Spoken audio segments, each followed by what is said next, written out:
진짜 한국 아니에요. 바다도 없고 중국과 러시아 사이에 낀 나라 몽골. 그런데 지금 그 나라가 한국처럼 변하고 있습니다.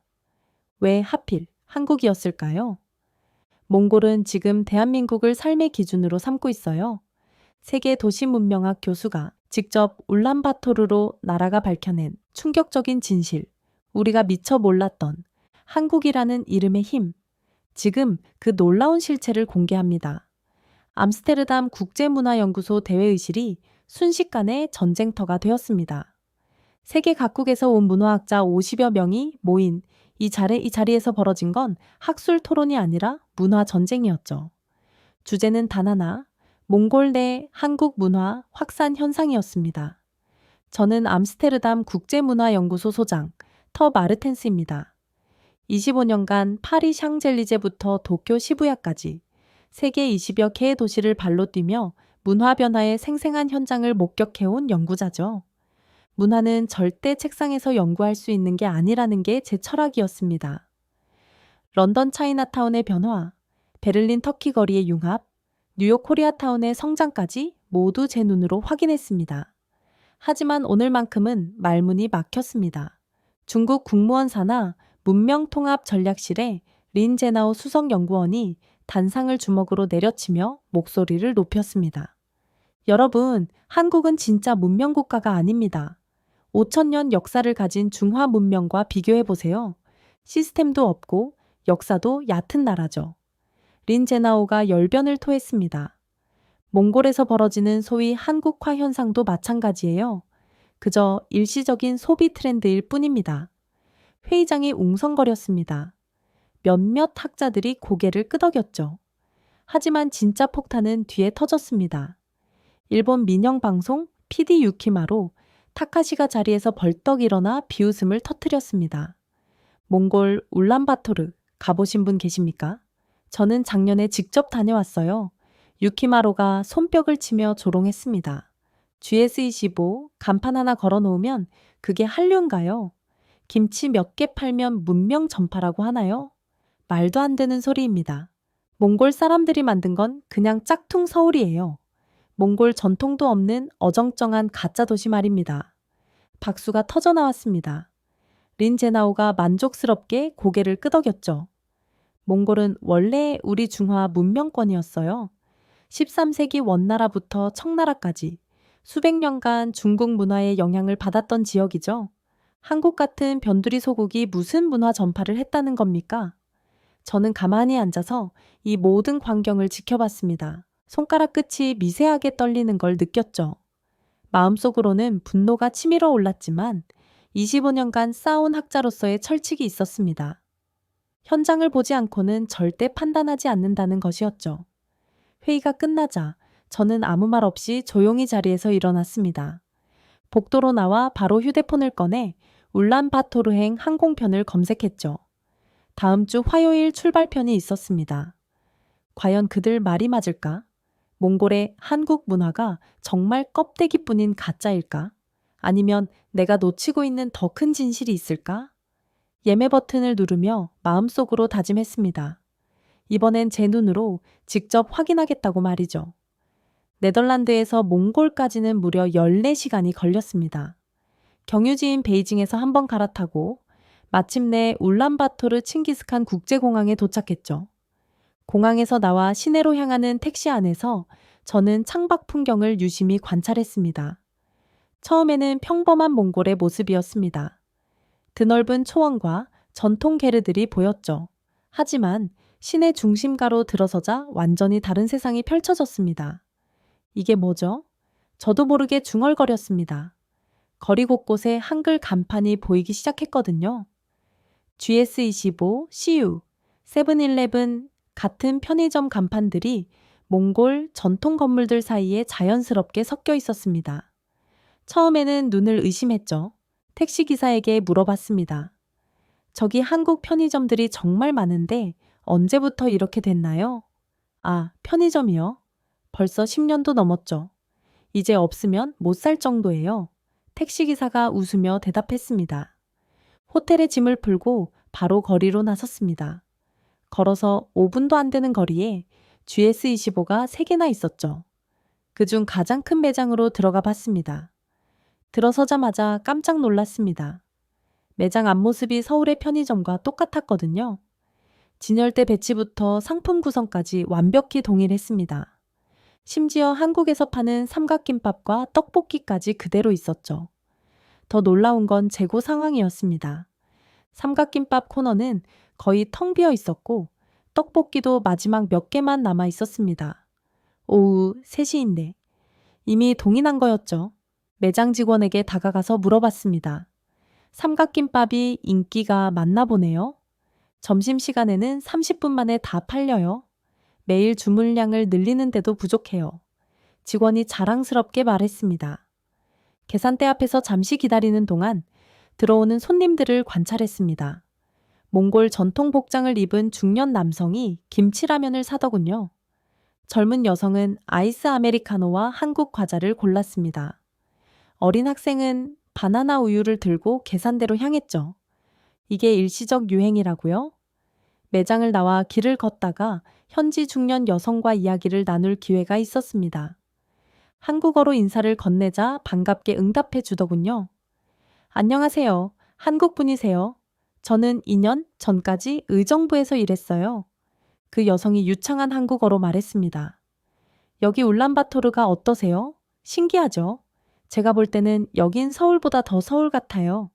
서울보다 더 서울 같다니요? 저는 궁금해서 물어봤습니다. 여기는 한국 문화를 천천히 즐길 수 있어요. 편의점에서 김밥 사 먹고, 카페에서 아메리카노 마시고, 저녁에는 한국 드라마 보고요. 한국보다 여유롭게 한국식으로 살 수 있어서 좋아요. 그 순간 깨달았습니다.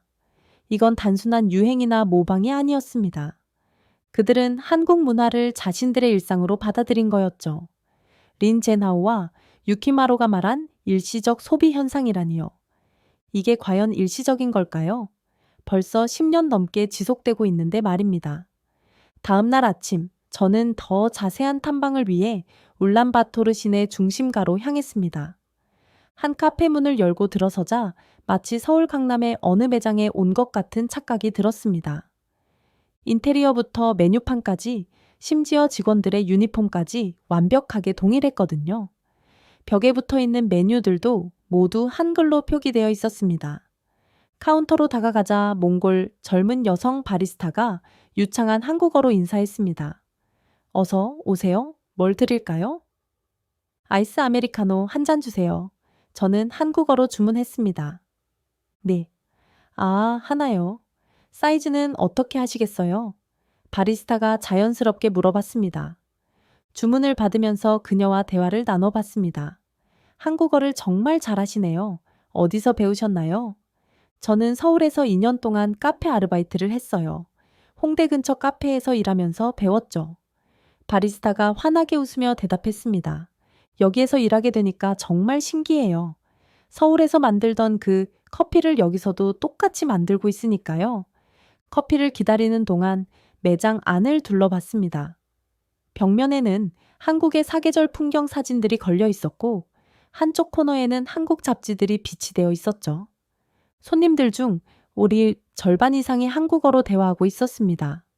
특히 인상적이었던 건 한 테이블에 앉은 몽골 50대 남성이었습니다. 그는 한국 신문을 읽으면서 아메리카노를 마시고 있었거든요. 호기심이 생겨 말을 걸어봤습니다. 실례합니다. 한국 신문을 읽고 계시네요. 한국에서 10년 동안 살았어요. 그 남성이 반갑게 인사했습니다. 건설 현장에서 일했는데 한국이 정말 좋아서 계속 관심을 갖고 있어요. 여기서도 한국 신문을 볼 수 있어서 다행이죠. 몽골에서 한국 문화가 이렇게 자리 잡은 이유가 뭐라고 생각하세요? 저는 본격적으로 질문했습니다. 그 남성은 잠시 생각하더니 진지하게 대답했습니다.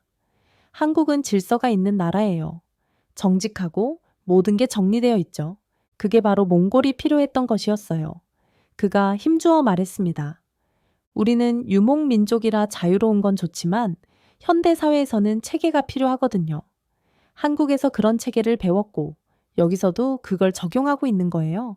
그럼 이런 변화가 몽골에 긍정적이라고 보시는 건가요? 물론이죠.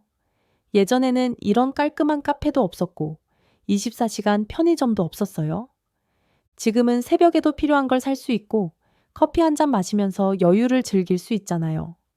그가 만족스럽게 웃으며 말했습니다. 카페를 나와 거리를 걸으면서 더 많은 한국 브랜드들을 발견했습니다. 파리바게트, GS 편의점, 심지어 한국 치킨집까지 있었죠. 각 매장마다 현지인들이 줄을 서서 기다리고 있는 모습이 인상적이었습니다. 이게 정말 유행일까요? 혼자 중얼거렸습니다. 유행이라면 몇 년 지나면 사라져야 하는데 여기는 오히려 더 확산되고 있는 것 같았거든요. 다음 날 저는 울란바토르에서 가장 화제가 되고 있다는 이마트를 방문하기로 했습니다. 2016년에 개장한 이마트 울란바토르점은 하루 평균 5만 명이 방문한다는 소문이 있었거든요. 과연 그게 사실인지 직접 확인해 보고 싶었습니다. 이마트에 도착하자마자 깜짝 놀랐습니다. 건물 외관부터 입구 디자인까지 서울의 이마트와 완전히 동일했거든요. 심지어 주차장 안내 시스템까지 한글로 되어 있었습니다. 입구에서부터 많은 사람들이 들락날락하고 있었죠. 매장 안으로 들어서자 더욱 놀라운 광경이 펼쳐졌습니다. 진열대 배치부터 상품 구성, 심지어 매장 내 안내 방송까지 모든 것이 한국의 이마트와 똑같았습니다.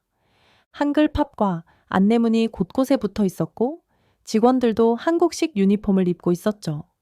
가장 인상적이었던 건 김치 코너였습니다. 한국산 김치뿐만 아니라 현지에서 만든 김치까지 다양하게 진열되어 있었거든요. 한 몽골 아주머니가 김치를 고르고 있는 모습을 보니 정말 신기했습니다. 어떤 김치가 맛있어요?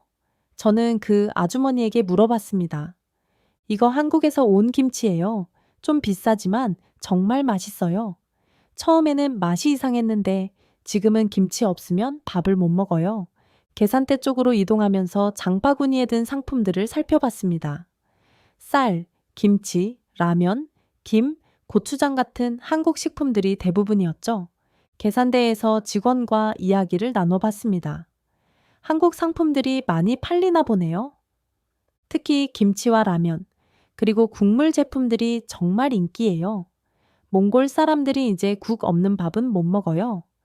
매일 미역국이나 김치찌개를 끓여 먹거든요. 직원이 환하게 웃으며 대답했습니다. 여기서 일할 때도 한국어가 꼭 필요해요. 손님들이 한국어로 물어보는 경우가 많거든요. 특히 한국 상품 찾을 때는 한국어 없으면 설명이 안 돼요. 여기 손님들이 가장 많이 찾는 상품이 뭔가요? 몽골 사람들은 원래 고기와 유제품 위주로 먹었는데 이제는 매일 국을 끓여 먹어요. 아침에 미역국, 점심에 김치찌개, 저녁에 된장국 이런 식으로요.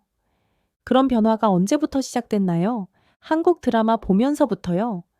드라마에서 가족들이 모여서 국 먹는 장면을 보고 따라하기 시작했어요. 지금은 국 없으면 밥이 안 넘어가요. 매장을 나오면서 직원이 마지막으로 한 말이 인상적이었습니다. 한국어 없으면 여기서 물건 못 골라요. 여긴 그냥 한국이에요. 그 말을 들으며 깨달았습니다. 이건 단순히 상품을 파는 게 아니라 생활 방식 자체가 바뀐 거였죠. 다음 날 오후 뜻밖의 인물을 만났습니다. 호텔 로비에서 체크인을 하는 일본인의 모습이 보였거든요. 바로 암스테르담 심포지엄에서 한국 문화를 조롱했던 유키마로 타카시였습니다. 그가 울란바토르에 온 이유가 궁금했죠. 유키마로 씨, 여기서 뵙게 되네요. 저는 그에게 다가가 인사했고 유키마로가 놀라며 돌아봤습니다. 저도 현장 확인차 왔어요. 제가 말한 게 맞는지 직접 보려고요. 그럼 함께 둘러보시겠어요? 저도 며칠째 조사하고 있거든요. 저는 제안했습니다. 유키마로는 자신만만한 표정으로 고개를 끄덕였습니다. 좋죠. 제가 직접 보여드릴게요. 이게 얼마나 인위적인 모방인지 말이에요. 우리는 함께 시내 중심가로 나갔습니다. 유키마로는 처음부터 비판적인 시각으로 주변을 둘러봤죠. 보세요. 저기 GS25 간판. 유키마로가 손가락으로 가리키며 말했습니다. 완전히 드라마 세트장 같지 않나요? 이건 진짜 한국 문화가 아니라 그냥 겉모습만 따라한 거예요. 하지만 사람들이 정말 많이 이용하고 있는데요. 저는 편의점 안팎으로 드나드는 현지인들을 가리켰습니다. 그건 그냥 유행 따라가는 거죠. 유키마로가 단호하게 말했습니다. 몇 년 지나면 다 사라질 거예요. 일본에서도 한류붐이 있었지만 지금은 많이 식었거든요. 우리가 대화하고 있을 때였습니다. 갑자기 뒤에서 맑은 목소리가 들려왔어요. 안녕하세요. 돌아보니 10살 정도 되어 보이는 몽골 어린 소녀가 환하게 웃으며 한국어로 인사하고 있었습니다. 분명 저희가 외국인인 걸 알고 한국어로 말을 건 거였죠. 유키마로가 당황한 표정을 지었습니다. 안녕하세요. 이름이 뭐예요? 저는 그 아이에게 한국어로 물어봤습니다. 저는 볼드라고 해요. 아저씨들은 한국에서 왔어요? 볼드가 능숙한 한국어로 대답했습니다. 아니야, 우리는 다른 나라에서 왔어. 볼드는 한국어를 어디서 배웠니? 제가 물어봤습니다. 학교에서 배워요. 우리 반 친구들 모두 한국어 할 수 있어요. 볼드가 자랑스럽게 말했습니다. 유키마로가 더욱 당황해하며 물어봤습니다. 왜 한국어를 배우니? 재밌어요. 그리고 한국 드라마도 보고 한국 음식도 먹어요. 볼드가 천진난만하게 대답했습니다. 우리 엄마가 김치찌개 끓여주면 정말 맛있어요. 그 순간 유키마로의 얼굴이 굳어졌습니다. 아이의 자연스러운 한국어와 한국 문화에 대한 애정을 보고는 할 말을 잃은 것 같았어요. 볼드야, 친구들도 모두 한국어를 할 수 있다고 했지? 제가 계속 물어봤습니다. 네. 우리 학교에서는 몽골어, 영어, 한국어를 다 배워요. 선생님이 한국어가 미래의 중요한 언어라고 하셨어요. 유키마로가 더 이상 말을 이어가지 못했습니다. 아이와 인사를 나눈 후 볼드가 뛰어가는 모습을 바라보며 유키마로는 깊은 한숨을 쉬었어요. 이 아이도 유행 따라 한 건가요? 저는 유키마로에게 조용히 물어봤습니다. 유키마로는 한참 동안 말이 없었습니다. 그리고 나서야 힘없는 목소리로 중얼거렸죠. 이런 모습은 예상하지 못했네요. 그의 자신만만했던 표정이 완전히 사라졌고 한국 문화를 조롱하던 그가 한 아이의 순수한 한마디에 무너져 내린 거였죠. 그날 저녁 이마트 근처를 걷다가 우연히 작은 한국 식당을 발견했습니다. 간판에는 한글로 김치찌개와 된장찌개라고 적혀 있었죠. 호기심이 생겨 들어가 봤습니다. 식당 안은 서울의 어느 골목 식당과 똑같은 분위기였습니다. 플라스틱 의자와 스테인리스 수저, 벽에 붙은 메뉴판까지 모든 게 한국식이었어요. 어서 오세요. 60대 후반으로 보이는 몽골 남성이 반갑게 인사했습니다. 안녕하세요. 김치찌개 하나 주세요. 저는 한국어로 주문했습니다. 아, 한국 분이세요? 그분이 놀란 표정으로 물어봤습니다. 저는 바트볼드라고 해요. 한국에서 10년 동안 일했거든요. 바트볼드 씨는 주방에서 직접 김치찌개를 끓여주면서 이야기를 들려주었습니다. 저는 한국 건설 현장에서 일했어요. 처음에는 말도 안 통하고 힘들었는데 한국 사람들이 정말 잘해줬거든요. 김치찌개가 나왔는데 정말 깊고 진한 맛이었습니다. 집에서 오랫동안 끓인 진짜 집밥의 맛이었죠. 한국에서 같이 일하던 형님이 가르쳐준 맛이에요. 그분이 제게 김치찌개 끓이는 법도 알려주고 한국어도 가르쳐주고요.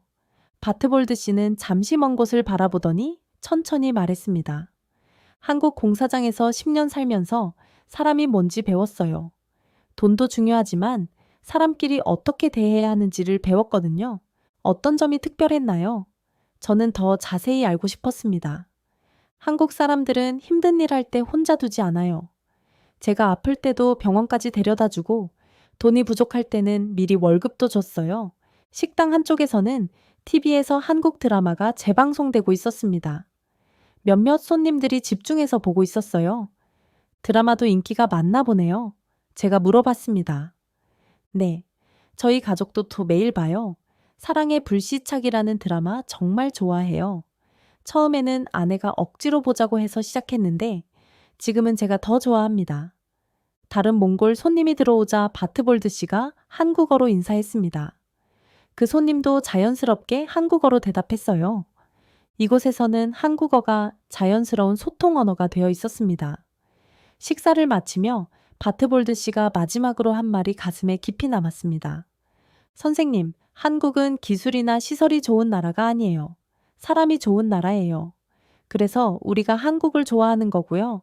식당을 나오며 깨달았습니다. 한국 문화의 확산은 상품이나 시스템 때문이 아니었습니다. 사람과 사람 사이에 따뜻한 마음이 전해진 거였죠. 한국에서 일했던 몽골 사람들이 받은 정성과 배려가 고향에 돌아와 이런 식당으로, 이런 따뜻한 공간으로 피어난 거였습니다. 일주일간의 몽골 현지 조사를 마치고 네덜란드로 돌아온 저는 바로 후속 심포지엄 준비에 들어갔습니다. 암스테르담 국제문화연구소에서 몽골 현지 조사 결과 발표회를 열기로 했죠. 린 젠하오와 유키마로도 다시 참석한다고 했습니다.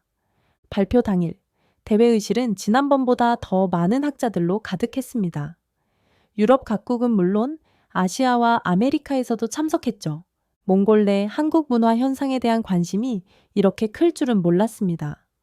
오늘은 제가 직접 울란바토르에서 일주일간 조사한 결과를 말씀드리겠습니다. 저는 단상에서 침착하게 시작했습니다. 첫 번째 슬라이드에는 울란바토르 거리에 한글 간판들 사진이 나왔습니다. 청중들이 웅성거렸죠? 여러분이 보시는 이 모습들이 과연 일시적 유행일까요? 저는 청중들을 둘러보며 물어봤습니다. 린제나오 박사님께서 말씀하신 소비 트렌드일까요? 린제나오가 자리에서 몸을 앞으로 기울였습니다. 제가 만난 몽골 사람들은 한국을 모방한 게 아닙니다. 한국을 경험했고 선택한 거죠. 두 번째 슬라이드에는 바트볼드 씨의 작은 식당 사진이 나왔습니다. 김치찌개를 앞에 두고 환하게 웃고 있는 몽골 남성의 모습이었죠. 이분이 김치찌개를 만드는 이유가 뭘까요? 유행 때문일까요? 저는 청중들에게 질문했습니다. 아닙니다. 한국에서 함께 일하며 나누었던 따뜻한 마음을 기억하기 때문입니다. 세 번째 슬라이드에는 볼드가 한국어로 인사하는 영상이 나왔습니다. 청중들이 놀란 표정을 지었죠. 이 아이가 한국어를 배우는 이유는 뭘까요? 부모가 시켜서일까요? 아닙니다. 한국어가 자신의 미래에 도움이 된다고 생각하기 때문입니다. 회의장이 조용해졌습니다. 지난번과는 완전히 다른 분위기였죠. 몽골 사람들은 한국에 무엇을 선택했을까요? 상품일까요? 브랜드일까요? 저는 잠시 멈춰서 청중들을 둘러봤습니다. 몽골은 그런 것이 아닌 한국의 가치를 선택했습니다. 몽골 사람들이 스스로 선택한 삶의 방식입니다. 질의응답 시간에 린 제나오가 일어났습니다. 그래도 중국의 역사적 영향력을 무시할 수는 없지 않습니까? 그때 한 유럽 학자가 끼어들었습니다. 역사적 영향력과 현재의 문화 선택은 다른 문제라고 생각합니다. 유키마로는 끝까지 한마디도 하지 못했죠. 발표를 마치며 저는 마지막으로 이렇게 말했습니다. 한국은 몽골에 무언가를 강요하지 않았습니다. 단지 자신들의 삶을 보여줬을 뿐이죠. 그리고 몽골 사람들이 그 삶을 좋다고 생각해서 선택한 겁니다. 발표회를 마친 다음 날, 저는 다시 한번 울란바토르를 방문했습니다. 이번에는 연구를 위해서가 아니라 작별 인사를 하기 위해서였죠. 특히 바트볼드 씨의 식당에 한 번 더 들러보고 싶었습니다. 식당에 도착했을 때 바트볼드 씨는 마치 오랜 친구를 기다렸다는 듯 반갑게 맞아주었습니다. 네덜란드에서 발표 잘하셨다면서요? 바트볼드 씨가 환하게 웃으며 말했습니다. 어떻게 알았어요? 저는 깜짝 놀랐습니다. 인터넷으로 봤어요. 선생님이 우리나라 얘기를 정말 잘해 주셨더라고요. 몽골은 한국이 좋다고 똑똑한 교수님이 증명해 주셨잖아요. 우리는 식당 한쪽 테이블에 앉아 마지막 대화를 나눴고 바트볼드 씨가 먼저 입을 열었죠. 저희가 왜 한국을 좋아하는지 정말 알고 계세요? 바트볼드 씨가 진지하게 물어봤습니다. 글쎄요, 여러 이유가 있을 것 같은데요. 저는 그의 대답이 궁금했습니다. 간단해요. 한국은 따뜻한 나라니까요. 물론 한국이 겨울은 추워도 사람 마음은 따뜻하거든요. 바트볼드 씨가 단순하게 대답했습니다. 제가 한국에서 일할 때 힘들었거든요. 돈도 없고 한국어도 서툴고요. 바트볼드 씨가 과거를 떠올리며 말했습니다. 그런데 한국 사람들이 정말 많이 도와줬어요. 몽골은 한국이 좋습니다. 그게 다예요. 그때 식당으로 한 몽골 가족이 들어왔습니다. 어린아이가 바트볼드 씨에게 한국어로 인사했어요. 안녕하세요, 할아버지. 볼드야? 오늘도 왔구나? 바트볼드 씨가 그 아이를 반갑게 맞았습니다. 볼드는 바로 며칠 전 길에서 만났던 그 아이였습니다. 우연의 일치인지 운명인지 마지막 날에 다시 만나게 된 거였죠. 아저씨, 여기서 또 만나네요. 볼드가 저를 알아보고 반갑게 인사했습니다. 공항으로 가는 택시 안에서 저는 창밖 풍경을 다시 한번 유심히 바라봤습니다. 일주일 전과 똑같은 한글 간판들이지만 이제는 다르게 보였죠. 그것들은 단순한 상업적 성공의 상징이 아니라 사람과 사람을 이어준 다리였습니다. 칭기스칸 국제공항 라운지에서 탑승을 기다리는 동안 한국어 안내 방송이 흘러나왔습니다. 승객 여러분께 안내 말씀드립니다. 암스테르담행 항공편이 곧 탑승을 시작하겠습니다. 일주일 전만 해도 그냥 스쳐 지나갔을 안내 방송이었는데 이제는 왠지 반갑게 들렸습니다. 이젠 낯선 말이 아니라 따뜻한 기억들이 담긴 반가운 말이 된 거죠. 높은 하늘에서 내려다본 도시에는 몽골의 전통 게르와 현대적인 건물들이 조화롭게 어우러져 있었습니다.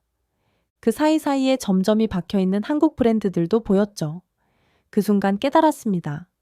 한국 문화가 몽골에 뿌리 내린 건 억지로 심어진 게 아니었습니다. 씨앗을 뿌린 건 상품이 아니라 사람이었죠. 한국에서 일했던 몽골 사람들이 받은 따뜻한 마음이 고향에 돌아와 꽃을 피운 거였습니다. 창밖으로 보이는 몽골 초원을 바라보며 마지막으로 생각했습니다. 그들은 문화를 수입한 게 아니라 삶을 선택한 거였습니다. 자, 오늘의 이야기는 여기까지입니다. 오늘 우리는 몽골 땅에 뿌리 내린 한국 문화의 놀라운 진실을 확인했습니다. 편의점 간판이나 드라마가 아닌 사람과 사람 사이에 전해진 따뜻한 마음이 진짜 한류의 정체였습니다. 한국에서 일했던 몽골 사람들이 고향에 가져간 것은 상품이 아니라 삶의 방식이었고 그것이 울란바토르 곳곳에서 자연스럽게 꽃피우고 있었습니다. 진정한 문화의 힘은 강요에서 나오는 것이 아니라 선택받는 삶에서 나온다는 것을 다시금 깨닫게 됩니다. 600년 전 조선의 낡은 기계가 MIT, 옥스퍼드, 그리고 구글까지 모두 제치고 세계 AI 대회를 완전히 뒤집어 놓았습니다. 세계 최고의 과학자들이 조선의 과학을 비웃던 그 순간 한국의 시골 초등학생이 모든 것을 바꿨다고 하는데요. 과연 그 속엔 어떤 선조의 지혜가 숨겨져 있었던 걸까요? 그 놀라운 반전의 순간 지금 공개합니다. 실리콘밸리의 컨퍼런스 홀은 언제나 긴장된 공기로 가득 찼죠. 저는 글로벌 AI 연구소장이자 세계 AI 예측 챌린지의 주최자 라비 샤르마입니다. 그날도 수백 명의 과학자들 앞에서 AI 미래에 대해 발표하고 있었습니다. 이번 AI 예측 챌린지에 대해 말씀드리기 전에 최근 아시아 전통과학 연구에 대해 이야기하고 싶습니다. 저는 클리커를 눌러 다음 슬라이드로 넘겼죠. 중국의 산술, 인도의 수학은 현대 과학의 근간이 되었습니다. 우리 선조들의 지혜가 오늘날 AI 발전의 토대가 된 것이죠. 청중들이 고개를 끄덕였습니다. 자부심이 느껴지는 순간이었죠. 하지만 다음 슬라이드에서 조선의 과학 기록을 보여주자 제 입에서 나온 말은 달랐습니다. 그런데 조선 과학은 어떨까요? 솔직히 말씀드리면 과학보다는 천문신앙이나 풍수지리에 더 가까운 전통 아닙니까? 기술 발전은 인도나 중국처럼 수학적 기반이 있어야 가능하죠. 강당 곳곳에서 동의하는 웃음소리가 들렸고 어느 유럽 참가자가 동료에게 속삭이는 소리도 들렸죠. 한국은 반도체만 빠르고 기초는 없잖아. 저도 모르게 미소를 지었습니다. 사실 저도 그렇게 생각했으니까요. 조선의 과학이라니 그건 과학이라기보다는 전통에 가까운 기록문화 아니었을까요? 발표가 끝나고 세계 AI 예측 챌린지 참가자 명단을 공개했습니다. 화면에는 MIT, 도쿄대학교, 파리공대 같은 명문 대학들이 줄지어 올라왔죠. 그런데 마지막 줄에 어색한 이름 하나가 눈에 띄었습니다. 장희우 대한민국 초등학생 오픈 참가자. 제 옆에 있던 진행 요원이 동료에게 말했습니다. 귀여운 이벤트 참가자 하나 추가됐네요. 저도 고개를 끄덕였죠. 초등학생이 AI 예측 챌린지에 참가한다니 아마 한국의 교육열을 보여주려는 상징적 참가겠지 생각했습니다. 몇 주가 지나고 챌린지 본선이 시작되었습니다. 과제는 비정형 복잡계 예측 문제였죠. 난이도가 상당해서 MIT 팀조차 고전하고 있었습니다. 그런데 채점 결과를 보고 저는 놀라지 않을 수 없었습니다. 장이우라는 초등학생의 알고리즘이 정확도 94.7%를 기록한 것이었죠. 다른 팀들은 대부분 40에서 50%대에 머물러 있었습니다. 이게 가능한 일인가요? 심사위원 한 명이 물었고 저는 데이터를 다시 확인했죠. 틀림없었습니다. 이 아이의 알고리즘은 변수와 예측 범위가 커질수록 오히려 성능이 향상되는 특이한 패턴을 보이고 있었습니다. 어디서 이런 계산을 배운 거죠? 제가 화상 인터뷰로 이유에게 직접 물었습니다. 화면 속 아이는 수줍게 웃으며 낡은 기구 하나를 들어 보였죠. 동그란 원반에 여러 개의 고리가 겹쳐진 묘한 형태였습니다. 조선 사람들이 하늘을 계산하던 도구인데 혼천의예요. 그 순간 제 머릿속이 하얘졌고 제가 그토록 무시했던 조선의 과학이 AI 대회를 뒤흔들고 있었던 것이죠. 장이우의 성과에 충격을 받은 저는 즉시 한국행 비행기에 올랐습니다. 초등학생이 어떻게 세계 최고의 AI 팀들을 제치고 이런 성과를 낼 수 있었는지 직접 확인해야 했죠. 경상북도 봉화의 작은 마을에 도착했을 때는 이미 해가 기울고 있었습니다. 이우야, 연구소장님이 직접 오셨어. 담임 선생님이 이우를 데려왔죠. 수줍게 인사하는 아이 뒤로 오래된 학교 건물이 보였습니다. 네가 사용한 알고리즘의 원리가 무엇인지 설명해 줄 수 있니? 제가 물었습니다. 이유는 제 손을 잡고 학교 뒤편 창고로 안내했죠. 먼지 쌓인 선반에서 조심스럽게 무언가를 꺼냈습니다. 직경 40cm 정도의 원형 기구였죠. 여러 개의 동심원과 눈금들이 정교하게 새겨져 있었습니다. 이게 혼천의예요. 할아버지가 과학 선생님이셨는데 돌아가시기 전에 이걸 만드는 법을 가르쳐 주셨어요. 이유가 설명했습니다. 저는 그 기구를 자세히 들여다보았죠. 적도와 황도를 나타내는 고리들이 서로 다른 각도로 교차하고 있었습니다. 중심축을 돌리자 모든 고리가 정교하게 움직였죠. 이 축이 회전하면서 별의 위치를 따라가요. 조선 사람들은 이걸로 일식과 월식도 예측했대요. 이유가 낡은 수첩을 펼쳤습니다. 할아버지 필기예요. 각 고리의 회전 주기랑 각도 계산법이 적혀 있어요. 수첩에는 빼곡한 수식들이 적혀 있었죠. 현대 수학 기호는 아니었지만 각도와 주기를 표현하는 독특한 방식이었습니다. 그래서 이걸 어떻게 AI 알고리즘으로 바꾼 거지? 제가 물었습니다. 이유는 노트북을 열었고 화면에는 깔끔한 코드가 나타났습니다. 혼천의가 하늘을 계산하는 방식을 그대로 옮겼어요. 동심원들의 회전을 벡터로 표현하고 교차 각도를 매트릭스로 변환했죠. 데이터가 없어도 주기성만 파악하면 미래를 예측할 수 있어요. 저는 코드를 훑어보며 놀라움을 감출 수 없었습니다. 이유는 혼천의의 기계적 구조를 수학적 모델로 완벽히 전환했던 것이죠. 서양의 머신러닝은 데이터를 많이 모아서 패턴을 찾잖아요. 그런데 혼천의는 반대예요. 우주의 기본 법칙을 먼저 이해하고 그걸로 미래를 계산하는 거죠. 이유가 말했습니다. 저는 그제야 깨달았습니다. 우리가 빅데이터에 매달려 있을 때 이 아이는 조선의 지혜로 근본 원리를 찾아냈던 것이죠. 변수가 많아질수록 정확도가 높아지는 이유가 이것 때문이었구나. 제가 중얼거렸습니다. 맞아요. 혼천에는 복잡한 시스템일수록 더 잘 작동해요. 모든 게 서로 연결되어 있다고 보거든요. 이유가 웃으며 대답했죠. 저는 한동안 말을 잇지 못했습니다. 제가 무시했던 조선의 과학이 현대 AI의 한계를 뛰어넘고 있었던 것이죠. 대회 본선이 시작된 실리콘밸리 컨퍼런스 센터는 긴장감으로 가득했습니다. 전 세계에서 모인 천재들이 거대한 스크린을 응시하며 과제의 발표를 기다리고 있었죠. 저는 심사위원장석에서 참가팀들의 표정을 살폈습니다. 이번 과제는 비정형 복잡계 예측 문제입니다. 제가 마이크를 잡고 말했죠. 기존 데이터 패턴으로는 예측이 불가능한 상황에서 여러분의 알고리즘이 얼마나 정확한 미래 예측을 할 수 있는지 평가하겠습니다. 화면에 복잡한 그래프들이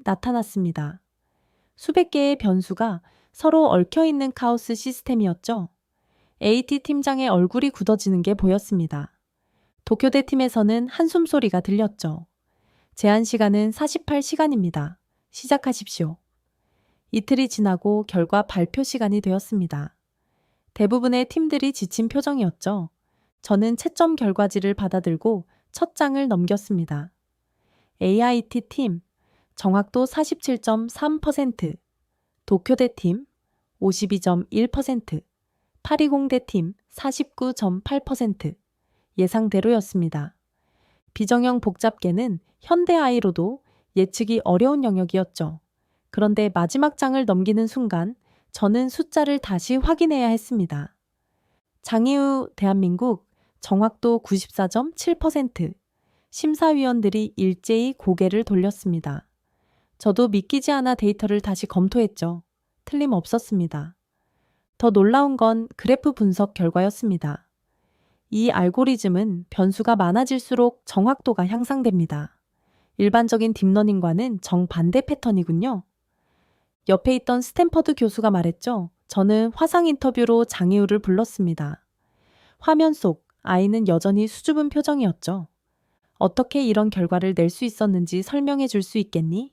제가 물었고 이유가 낡은 노트를 펼쳤습니다. 혼천이는 우주 전체를 하나의 시스템으로 봤어요. 태양, 달, 행성들이 서로 영향을 주면서 움직이죠. 복잡해 보이지만 사실은 정확한 법칙이 있어요. 그래서 어떻게 했다는 거지? 심사위원 한 명이 물었죠. 각 변수를 천체로 생각했어요. 중심축 주위로 회전하는 궤도를 가진 천체들이요.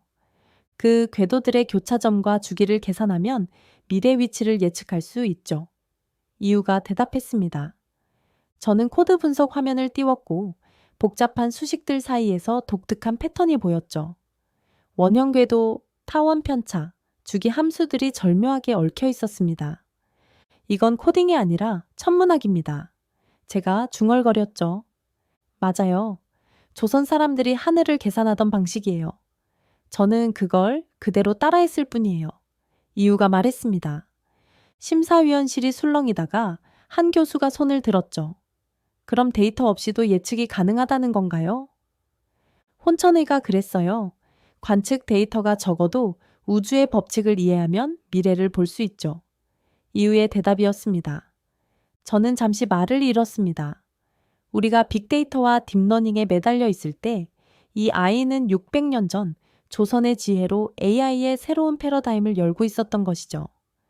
제가 그토록 무시했던 조선의 과학이 현대 과학의 벽을 넘어서고 있었습니다. 대회 결과가 발표된 직후 회의실은 소란스러워졌습니다.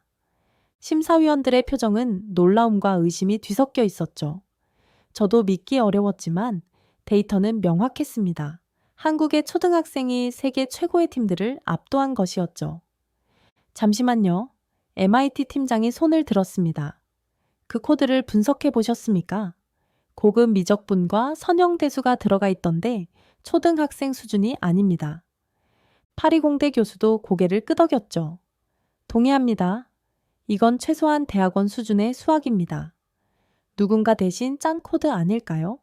저는 노트북을 열어 이후의 코드를 다시 살펴보았습니다. 확실히 복잡한 수식들이 가득했죠. 다변수 미적분, 행렬 연산, 미분 방정식까지 포함되어 있었습니다. 코드 검증 절차가 필요할 것 같습니다. 제가 말했죠. 공정성 시비가 일어나기 전에 철저히 조사해야 합니다. 그날 오후부터 언론에 관심이 쏟아졌습니다. 처음에는 천재 소년의 등장으로 화제가 되었지만 곧 의심의 목소리가 커졌죠. 이건 사기다. AI가 자동 생성한 코드일 것이다. 라며 소셜미디어에는 음모론까지 등장했습니다. 해외 언론들도 비슷한 논조였습니다. 저는 대회 조직위원장으로서 공식 검증 절차를 발표했죠. 장이후 참가자에 대한 코드 검증을 실시하겠습니다. 한국의 검증단을 파견하여 직접 확인할 것입니다. 일주일 후 저는 다시 한국행 비행기에 올랐습니다. 이번엔 MIT와 옥스퍼드의 수학자들과 함께였죠. 봉화의 작은 학교에 도착했을 때 이유는 교실에서 우리를 기다리고 있었습니다. 안녕하세요. 이유가 인사했습니다. 책상 위에는 낡은 노트 몇 권이 놓여 있었죠. 이유야, 네가 직접 코드를 작성했다는 걸 증명할 수 있겠니? 제가 물었습니다. 이유는 고개를 끄덕이고 첫 번째 노트를 펼쳤습니다. 빼곡한 수식들이 송글씨로 적혀 있었죠. 혼천의의 회전 원리를 현대 수학으로 변환하는 과정이 단계별로 정리되어 있었습니다. 이게 제 계산 노트예요. 3학년 때부터 시작했어요. 이유가 설명했죠. AT 교수가 노트를 자세히 살펴보았습니다. 이 미분방정식 풀이 과정이 독특하군요. 어디서 배운 거지? 할아버지 노트에 있던 조선식 계산법을 현대 수학으로 바꿔봤어요. 원의 각도를 재는 방법이 비슷하더라고요. 이유가 대답했습니다. 옥스퍼드 교수가 다른 노트를 집어들었죠. 이 행렬 계산은 어떻게 한 거지? 대학원 수준인데. 이유는 연필을 들고 칠판에 그림을 그리기 시작했습니다. 혼천의의 동심원 구조를 그리고 각 원의 회전을 벡터로 표현했죠. 그리고 그 벡터들을 행렬로 변환하는 과정을 보여주었습니다. 혼천의에서는 여러 개의 원이 동시에 돌아가요. 그걸 한꺼번에 계산하려면 행렬이 필요했어요. 유튜브에서 찾아서 공부했죠. 이유가 말했습니다. 검증단은 2시간 동안 이유에게 다양한 질문을 했습니다. 이유는 모든 질문에 막힘없이 대답했죠. 마지막으로 즉석에서 새로운 문제를 풀게 했는데 이유는 혼천의 원리를 적용해 정확히 풀어냈습니다. 믿기 어렵지만 이 아이가 직접 개발한 게 맞습니다. AT 교수가 인정했죠. 독창적인 접근 방식입니다. 전통 과학을 현대 수학으로 재해석한 거예요. 저는 이유의 노트를 다시 한번 들여다보았습니다. 삐뚤빼뚤한 글씨로 적힌 수식들 사이에서 조선 과학의 숨결이 느껴졌죠. 검증 결과가 공식 발표된 후에도 논란은 가라앉지 않았습니다. 오히려 더 큰 요구가 쏟아졌죠. 대회장으로 돌아온 저는 각국 참가팀들의 항의에 직면해야 했습니다. 검증 결과는 인정합니다. 하지만 코드 자체를 공개해야 합니다. MIT 팀장이 강하게 주장했죠. 과학계의 통과 의례입니다. 재현 가능성이 없다면 과학이 아닙니다. 다른 팀들도 동조했습니다. 파리공대 교수가 일어섰죠. 알고리즘의 핵심 원리를 공개하지 않으면 대회 우승을 인정할 수 없습니다. 이건 학계의 기본 원칙입니다. 저는 난감했습니다. 그들의 말도 일리가 있었죠. 하지만 이유는 아직 초등학생이었습니다. 이런 압박을 견딜 수 있을지 걱정되었죠. 일주일의 시간을 드리겠습니다. 그 안에 코드의 핵심 원리를 공개하십시오. 제가 결정을 내렸습니다. 한국에 연락을 취하자 예상치 못한 답변이 돌아왔습니다. 이유가 직접 발표하겠다는 것이었죠. 며칠 후 대회장 대형 스크린에 이유의 얼굴이 나타났습니다. 안녕하세요. 제 알고리즘의 원리를 설명하겠습니다. 이유가 차분하게 말했죠. 화면이 전환되며 복잡한 도형이 나타났습니다. 세 개의 동심원이 서로 다른 속도로 회전하는 모습이었죠. 혼천에는 3중 동심원 구조예요. 가장 안쪽은 지구, 중간은 태양, 바깥쪽은 항성을 나타내죠. 각 원은 고유한 회전 주기를 가집니다. 이유가 설명했습니다. 이어서 수식이 화면에 나타났죠. 각 원의 회전 각도와 주기, 그리고 원들 사이의 상대적 위치를 계산하는 방정식이었습니다. 핵심은 이 세 원의 관계예요. 서로 영향을 주면서도 독립적으로 움직이죠. 조선 사람들은 이걸 수백 년 동안 관찰해서 정확한 비율을 찾아냈어요. AT 교수가 손을 들었습니다. 타원 궤도는 어떻게 처리했죠? 케플러 법칙 이전인데.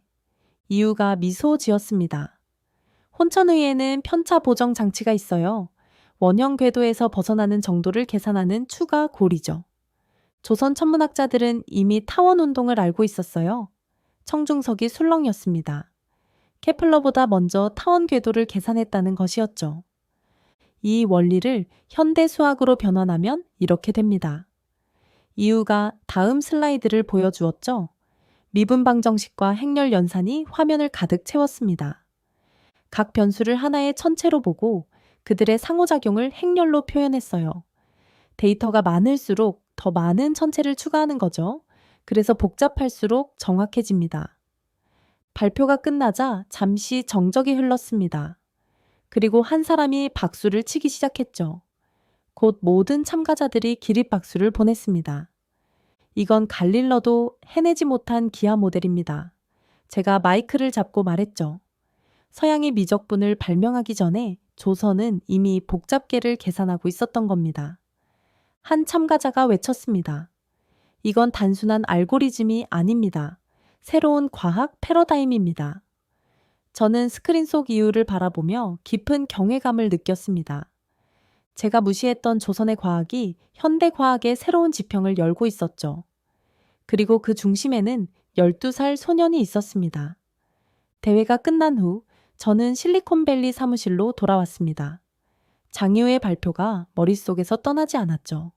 그날 밤 저는 예전에 스쳐 지나갔던 혼천의 다큐멘터리를 다시 찾아보았습니다. 화면 속에서 복원된 혼천의가 천천히 돌아가고 있었습니다. 전에는 단순한 관측 도구로만 보였던 것이 이제는 완전히 다르게 보였죠.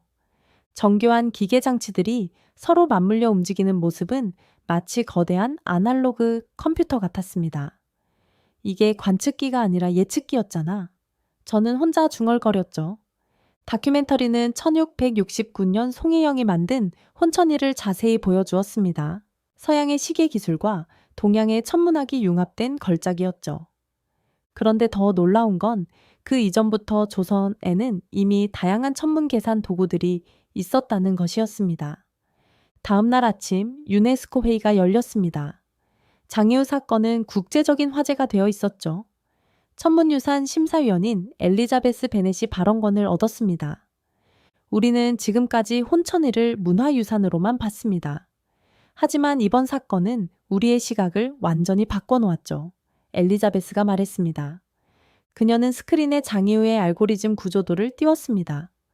혼천의의 물리적 구조와 놀랍도록 닮아 있었죠. 문화유산이자 과학유산입니다. 이 둘을 나눌 수 없게 만든 사례죠. 조선의 혼천의는 단순한 관측 도구가 아니라 정교한 계산 시스템이었습니다. 참석자들이 고개를 끄덕였습니다. 저도 동의하지 않을 수 없었죠. 우리가 얼마나 많은 것을 놓치고 있었는지 깨닫는 순간이었습니다. 며칠 후 저는 장유와 화상으로 인터뷰를 진행했습니다. 이번엔 공식적인 자리가 아닌 개인적인 대화였죠. 이유야, 어떻게 혼천이가 예측 도구라는 걸 알았니? 제가 물었고 이유는 잠시 생각하더니 대답했죠. 할아버지가 항상 말씀하셨어요. 조선 사람들은 하늘의 패턴을 봤다고요. 데이터를 모으기 전에 먼저 하늘의 리듬을 이해했대요. 그게 현대 AI와 어떻게 다른 거지? 혼천에는 데이터 없어도 반복을 보면 답을 알려줬어요. 해와 달이 어떻게 움직이는지, 계절이 왜 바뀌는지 전부 기계 안에 들어있죠. 이유가 설명했습니다. 저는 깊은 생각에 잠겼습니다. 우리는 지금까지 방대한 데이터를 모아서 패턴을 찾으려 했죠. 하지만 조선은 먼저 우주의 기본 법칙을 이해하고 그것을 기계로 구현했던 것입니다. 그래서 데이터가 많을수록 정확해지는 거구나. 제가 말했죠. 맞아요. 혼천에는 복잡한 게 자연스러워요.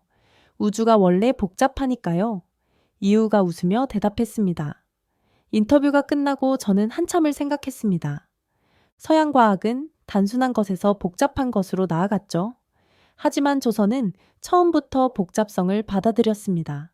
모든 것이 연결되어 있다는 동양의 세계관이 과학기술로 구현된 것이었죠. 한국은 데이터를 쌓기 전에 하늘을 읽었다. 제가 메모장에 적었습니다. 이것은 단순한 기술의 차이가 아니었습니다. 세상을 바라보는 근본적인 관점의 차이였죠. 그리고 이제 그 차이가 아이의 새로운 미래를 열고 있었습니다. 장유의 알고리즘이 공개된 후 세계 학계는 발칵 뒤집혔습니다. 저는 매일 수십 통의 이메일과 전화를 받았죠. 모두가 이 혁신적인 코드를 연구하고 싶어 했습니다. 라비 박사님, MIT AI 연구소입니다. 장유의 코드 분석에 참여하고 싶습니다. 첫 번째 전화였죠.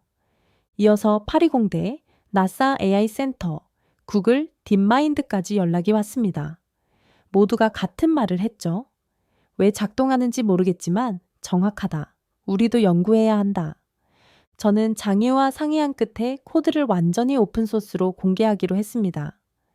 GitHub에 올라간 코드는 단 하루 만에 10,000개가 넘는 5점 평가를 받았죠. 전 세계 프로그래머들이 달려들었습니다. 이렇게 간단한 구조가 어떻게 이런 성능을 내는 거지? 스탠퍼드 대학의 한 교수가 트위터에 올린 글이었습니다. 한국 정부도 발 빠르게 움직였습니다. 과학기술정보통신부 장관이 직접 기자회견을 열었죠. 정부는 전통과학 기반 AI 융합센터를 설립하겠습니다. 장이우 학생의 혼천의 알고리즘을 정식 연구 과제로 채택했습니다. 장관의 발표였습니다. 이어서 구체적인 계획이 발표되었죠. 향후 5년 안 500억 원을 투자해 조선의 전통과학 기록들을 현대기술로 재해석하는 프로젝트를 진행한다는 것이었습니다. 세계 각국도 비슷한 움직임을 보였습니다. 중국은 고대 천문 기록을 AI로 분석하는 프로젝트를 시작했고, 인도는 전통 수학을 현대 알고리즘으로 변환하는 연구에 착수했죠.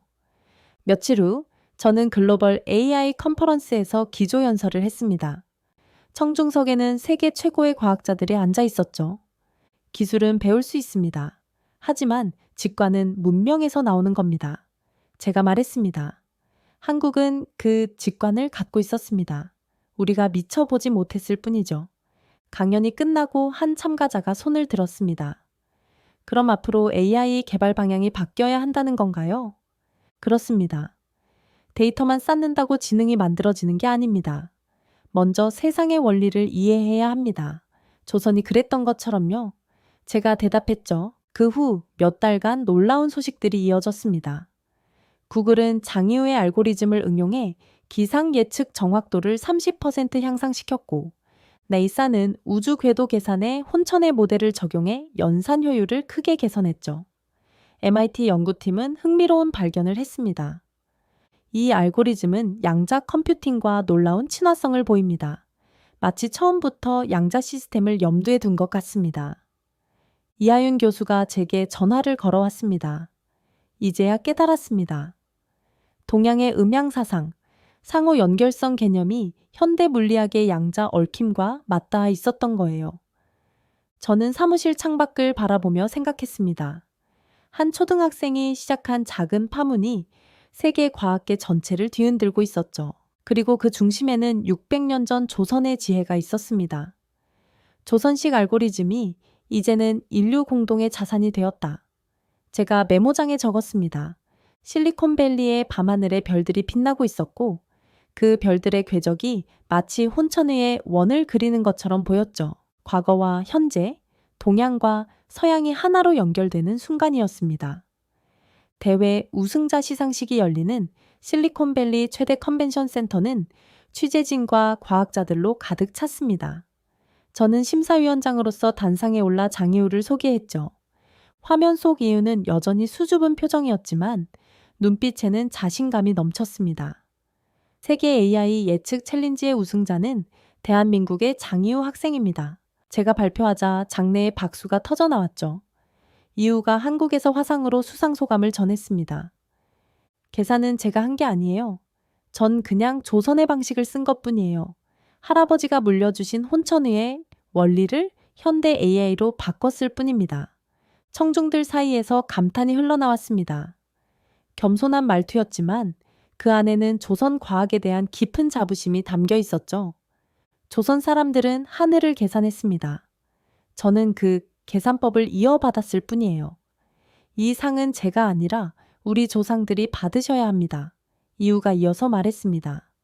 시상식이 끝나고 저는 한국을 방문했습니다. 장이우의 알고리즘을 처음 검증했던 이하윤 교수가 저를 초대했죠. 그녀는 한국 국립과학기술원의 교수로 이번 사건에서 중요한 역할을 했습니다. 공항에 마중 나온 이 교수는 저를 서울 중심부로 안내했습니다. 라비 박사님, 제가 꼭 보여드리고 싶은 게 있습니다. 이하윤 교수가 말했죠. 우리는 광화문 광장에 도착했습니다. 그곳에는 거대한 혼천의 조형물이 서 있었죠. 밤하늘에는 별들이 반짝이고 있었습니다. 아름답지 않습니까? 이하윤 교수가 말했고 저는 고개를 들어 하늘을 바라보았습니다. 별들의 궤적이 마치 혼천의 원을 그리는 것 같았죠.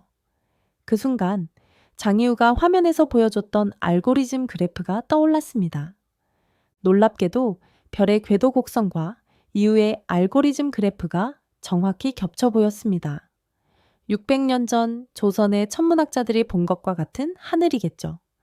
제가 말하자 이하윤 교수가 미소 지었습니다. 그들은 단순히 하늘을 관찰한 게 아니었어요. 우주의 원리를 이해하고 그것을 기계로 구현했죠. 그리고 이제 그 지혜가 현대 AI의 새로운 길을 열었습니다. 저는 혼천의 조형물을 천천히 둘러보았습니다. 정교한 기계 장치들, 섬세한 눈금들, 그리고 복잡하게 얽힌 고리들, 모든 것이 완벽한 조화를 이루고 있었죠. 이제야 깨달았습니다. 제가 말했습니다.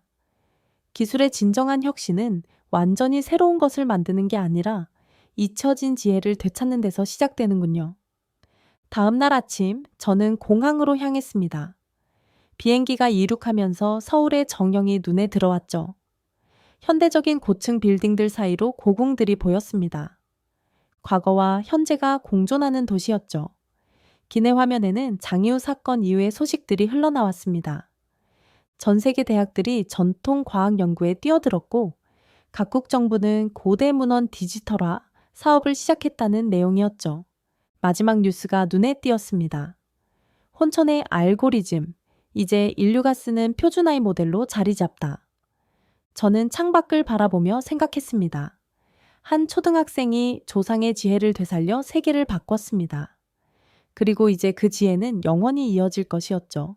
조선이 시작한 계산입니다. 그리고 이제 그 계산은 인류 전체의 것이 되었습니다. 비행기는 구름 위를 날고 있었습니다. 창밖으로 보이는 하늘은 맑고 푸르렀죠. 마치 600년 전 조선의 천문학자들이 올려다보았을 그 하늘처럼 말입니다. 자, 오늘의 이야기는 여기까지입니다. 오늘 우리는 조선의 혼천이가 현대 AI의 새로운 지평을 연 놀라운 혁신의 여정을 함께 살펴봤습니다. 600년 전 하늘을 계산하던 선조의 지혜가 오늘날 전 세계 과학계를 뒤흔들며 인류 공통의 유산으로 다시 태어났습니다. 진정한 혁신은 완전히 새로움을 만드는 것이 아니라 잊혀진 지혜를 되살리는 데서 시작된다는 사실을 다시금 깨닫게 됩니다. 앞으로도 세계 곳곳에서 되살아날 한국 전통과학의 기적 같은 이야기들을 기대해 주세요. 지금까지 우인스의 수진이었습니다. 오늘도 끝까지 함께 해주셔서 정말 감사합니다. 당신만의 해외 감동 이야기가 늘 당신 곁에서 따뜻한 순간으로 남길 바랍니다. 다음에도 따뜻한 이야기로 다시 찾아올게요. 수진이랑 우인스 다음에도 함께해요. 오늘도 행복한 하루 되세요. 사랑합니다. 우인스